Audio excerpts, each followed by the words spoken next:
NFL Week 12. Yes, an early video for you guys due to Thanksgiving. It's going to be the Thanksgiving special. I do this every year, guys. Give you guys break down all three of the Thanksgiving games. Do the famous Thanksgiving teaser. And then I'll also look at my favorite underdog play for the weekend. Couple good games here. We got a couple games to discuss. I'll be breaking them all down, provide some leans, free picks, what I like. I do have a Thanksgiving package now available, already sent out to clients. If you're interested in that, head over to systemsportscapping.com to become a client today for a low cost. I'm busy right now. We've got the World Cup I'm handicapping, UFC, golf. Thank God UFC and golf is off this week. NBA, NHL, of course, and of course the NFL, right? System capping also on all social media platforms. Twitter and Instagram is where I'm most active. Let's do an NFL update. I'll be doing an update all sports for this video since there's no UFC video this week. A profitable week in the NFL thanks to a couple money line 2-team parlays that we hit, and also prop market as well, hitting on our main unit. Biggest unit on a prop bet so far on Pollard over 42 is criminally low. I don't know why that was so low. That was an easy hit there. Mini was the upset for us. I had Mini in a teaser +4. What was it? What was the teaser? +8. Mini. Thought it was a great spot for them. I definitely thought Dallas could win the game. Definitely didn't see a blow like that. I don't think anyone saw that type of game. They just did not show up at all. We had the over in that game too. Dallas did their job. All Minnesota needed to do was get one touchdown. That game would have gone over. So, yeah, Mini did screw me a little bit there, but I was able to pull out some profit this week, so happy for that. 53-34 all bets run right now in the NFL. Prop market's been the best for me this year so far. 66% right now in the prop market. It seems prop market's always good for me, guys. Remember, I used to write for many different websites for prop bets. I used to give free prop bets out. Always had a high winning percentage in prop bets. I'm also active in the fantasy market, which does help a little bit.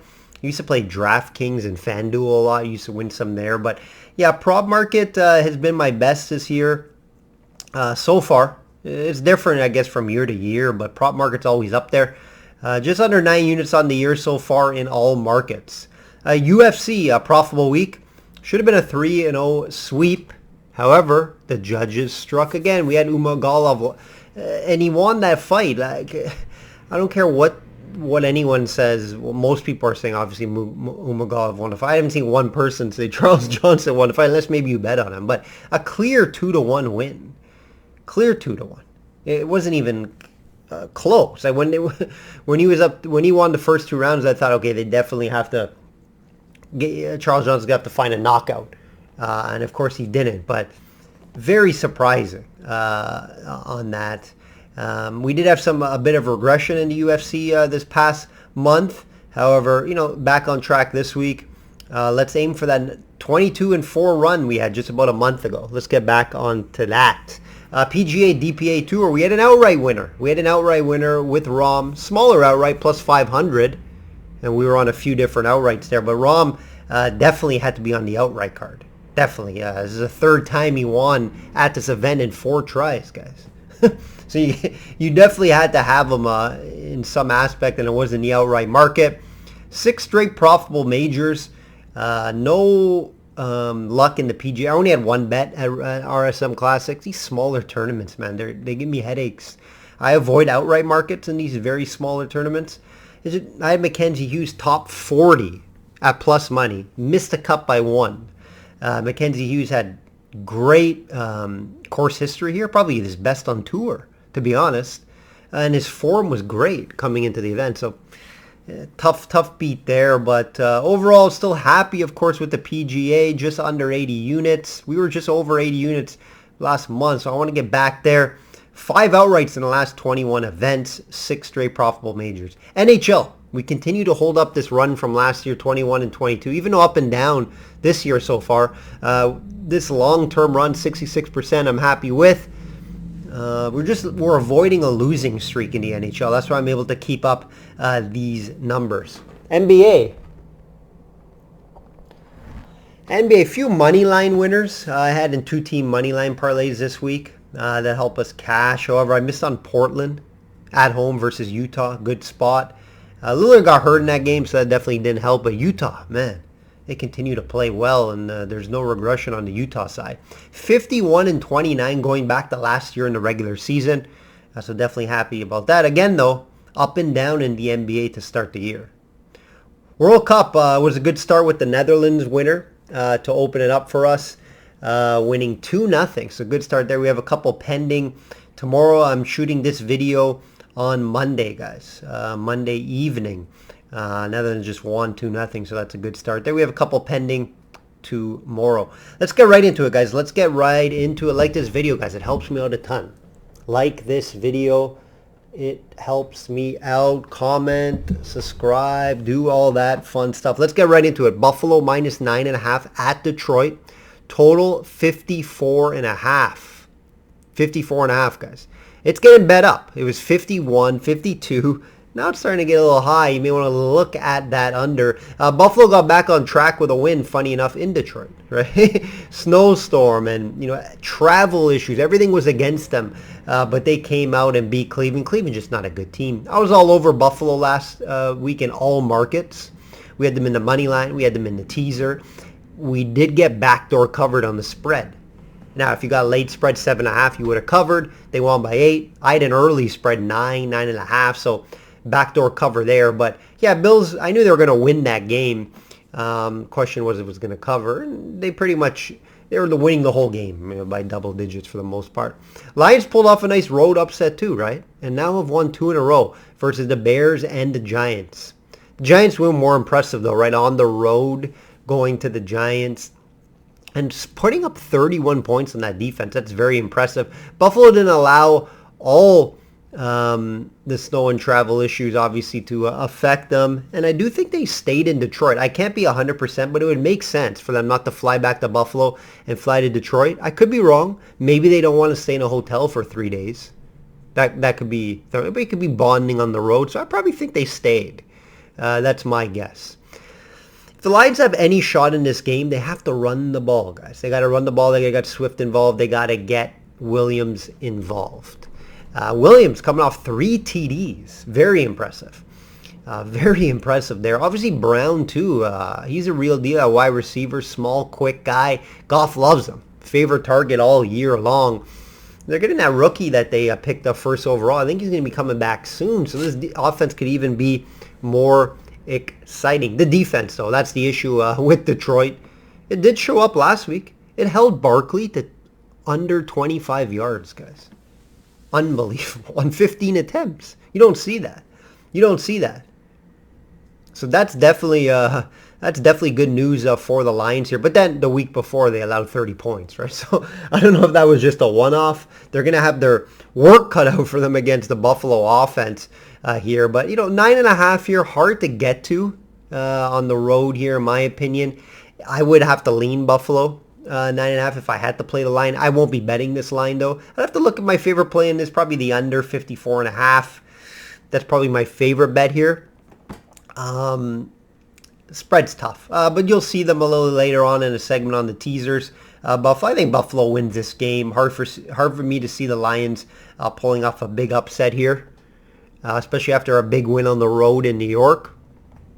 So look for Buffalo to continue their winning ways, especially after that losing streak. I like to back teams after they come off a losing streak, win the first game. I like to back them the next game. A lot of times you will see that team win.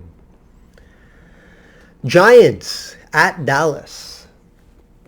Dallas minus 9.5. Total 44.5. Big spread here, guys. Big spread here for Dallas, and it seems like a lot of people are back in Dallas. Obviously, a couple of reasons. One, they're coming off that demolishing of Minnesota. And then Giants coming off the loss to Lions. So it makes sense. So you can see the line higher here. It opened at 6.5. It opened up at 7. It opened at 8. And a lot of people want to back Dallas too because why? It's Thanksgiving, America's team. So you're going to get some more bets on the Dallas side. For good reason. That offense looked incredible last week. I do think the Giants come in here, though, and put up a game, right? If they can get Barkley going early, that's going to be key here. Try to keep Dallas' offense off the field. But I can definitely see, the Giants hanging around in this one. If you can get the -9.5, I would pull the trigger there. Giants on the road, division game, big game, both 7-3. It's a lot of points for me to commit on the Dallas side. Even though I do think Dallas wins the game, I do think it's a close game. And Giants put up a fight here. Total 44.5. Tough to get to. I won't have a play here on the total. Lean the over, but that's not a strong lean from me. Next game, this could be the best game. It's either going to be the Dallas Giants. I think that could be a good game. If we just hopefully don't see a blowout there. But this game could be also good. Pats versus Vikings. Vikings -2.5. Total 42.5 here. You have to expect a bounce back effort from the Vikings team after a no-show versus Dallas. However, it's not going to get any easier against this defense in the Pats. Very good defense, especially against the pass. They're top 5 against the pass, guys, allowing only 188 per game. Dallas is right up there as well, and they struggled. They struggled against Dallas's pass, and it's not going to get easier here, guys. You can run a bit on the Pats. I think 12th, so they're not bad against the run, but you can run a bit. They're going to have to get Cook going early here. And then let the pass open. It seemed like they were just trying to pass too much against Dallas, and it caught them, right? Jefferson, worst game of his maybe career. It was terrible. Diggs took him out of that game. That was impressive how Dallas, and I think Pats will learn something there. Pats will want to keep Cousins off the field. Pats probably just going to run the ball as much as they can. You know their offenses. It's not flashy, but it does enough. Jones doesn't turn the ball over. I think Pats could definitely sneak one out here on the road. Again, you have Vikings coming off a terrible loss. You expect them to bounce back here, right? It's a very tough call for me to bet a side. If I had gun to my head, I would take the Vikings just because it's a low price at home, right? And they just coming off an embarrassing loss at home. So I would have to lean the Vikings -2.5. I won't be betting it, though. Looks kind of trappy, just a low price here at 2.5. Pats just coming off just putting up 10 points. Yeah, it's a good Jets defense. Vikings defense is not great, guys. If you look at their stats in the 20s and everything, so they don't really do anything well. They can kind of get to the quarterback, which is probably the best thing that they do. But against the pass, against the run, it's nothing great that you're going to see from a stat standpoint. But I do expect them to bounce back. Definitely bounce back. Your total's tough to get to as well. Bet in this game. It's a prop. It's a client play. So if you do want that, definitely head over to the website to get that. But it's a tough game to handicap. Again, home advantage, bounce back, avoid 2 bad losses at home in a row. I get it why you would play the Vikings here, but it looks like a kind of a trappy line of minus just 2.5. Right, the Pats defense is just so much better, and they can come in there and really shut down that Vikings offense. I wouldn't be surprised. Kirk Cousins in a big spot too on Thanksgiving. Scary to back here. So I'll be staying away from this game overall, but yeah, though it's going to make my teaser selection here because I have no choice to bet all 3, but we'll go over that here right now. Teaser section, guys. Teaser section every year for the past, 4 or 5 years that I've been doing this for you guys on the videos. I do a Thanksgiving teaser.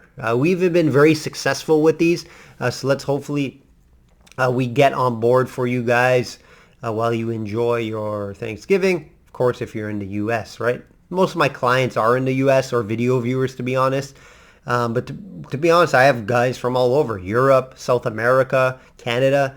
So I do appreciate you guys a ton for that. 2 teams. So we're going to do 2 teasers. Okay, the ones I like the best are Dallas and the Bills just to win by a field goal. Less than a field goal, 2.5. There's juice on that, though, -150. I rarely lay these guys, but that's what I like the best. Then sneaking into 3-teamer, you get +120, right? This is 7-point teasers, keep in mind. And then Dallas, Bills, just win by 2.5. And then Vikings. Vikings +4.5, right? So if Vikings don't show up again, wow. But, if I do think Pats kind of squeeze out a win here, it's maybe by a field goal. Getting the 4.5 at home, I'll take that. I don't love it, but I do like the Bills and Dallas a lot just to win at home by less than a field goal. Favorite underdog of the week, guys. We went and looked at the lines early. I usually don't look at them this early on a Monday. Things can change, right? Keep that in mind. We were off last week on the underdogs. Didn't like anything. We have 2 straight for weekends that I like. Don't love anything again. Now, Thanksgiving favorite underdog. It won't be the official play, but it has to be the Pats, right? Plus 120, plus 130, whatever you can get it at. That's going to have to be the look for me. But on the weekend, I have a sneaky feeling here, guys. And you can get that plus 170. The Raiders, I know. The Raiders go in an overachieving Seattle team, in my opinion. They're coming off a big win. Adams and Jacobs really stepped up. Carr looked okay. I think they could do it. Plus 170, small price to pay. Small unit on this. Obviously nothing crazy. I don't love it, but it's my favorite underdog of the week on this weekend, week 12. That will do it, guys. That will do it. No UFC video this week. It'll be back next week, so don't worry. We're going to get a run going again. We had a profitable week last week after a couple down ones. You expect some down weeks. It's going to happen when you're betting on sports full-time. But we're back in the profitable column, and hopefully we have another profitable week this week. Like I always say, guys, bet smart and know your limits. Take care.